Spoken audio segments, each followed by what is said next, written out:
Dan untuk merangkul para pelajar agar lebih mengenal saham dan bursa saham, Bursa Efek Indonesia menggelar Olimpiade Pasar Modal yang kemarin telah melahirkan juara-juara baru. Lalu bagaimana keseruannya kegiatan ini? Berikut laporan rekan kami Happy Adisti dan juru kamera Rizi Molda.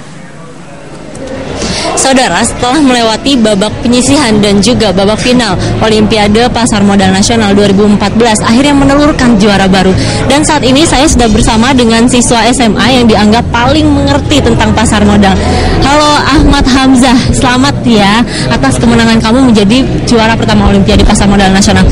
Kalau berbicara tentang pasar modal, kamu sebenarnya belajar dari mana sih tentang pasar modal? Kalau belajar, saya belajar dari buku-buku tentang pasar modal biasanya. Ya, sama dari kakak kelas juga yang mengajarkan, karena sebelumnya kakak kelasnya juga ada yang pernah ikut lomba ini juga. Lalu kenapa kamu tertarik tentang pasar modal? Ya, karena pasar modal saat ini semakin eksis gitu ya di kalangan, khususnya kalangan pelajar, kalangan muda, jadi semakin tertarik untuk mempelajari pasar modal. Lalu berapa lama sih kamu belajar tentang pasar modal hingga akhirnya ini bisa menjadi juara satu? Kalau untuk yang seleksi di provinsi, belajarnya sangat mepet, sekitar H-3 dari seleksi.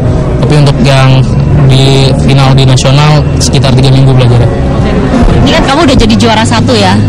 Terus setelah melalui proses pembelajaran, sekarang jadi tahu pasar modal itu apa dong? Ya, semakin mengerti tentang pasar modal, baik itu lembaga-lembaga penunjangnya, kayak instrumen-instrumennya. Apa tuh pasar modal menurut kamu? Ya, tempat di mana terjadinya penawaran dan jual beli surat-surat berharga seperti saham, obligasi, dan sebagainya. Menurut kamu di antara sekian banyak babak ini yang paling sulit nih yang mana? Yang paling sulit babak trading pas jual beli saham, simulasi jual beli saham, karena ada gangguan juga. Nanti setelah nantinya nih Ahmad ya, setelah memenangkan Olimpiade Pasar Modal Nasional tahun ini, apa selanjutnya yang pengen kamu lakukan? Semakin belajar lagi supaya lebih mengerti lebih jauh tentang pasar modal dan ingin mengaplikasikannya gitu. Investasi kalau misalnya udah memenuhi syarat-syarat untuk investasi.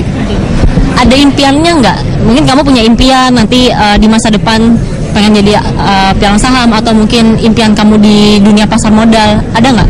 Ya, kalau impian ada, karena saya emang cita-cita menjadi pengusaha. Jadi semakin tertarik dengan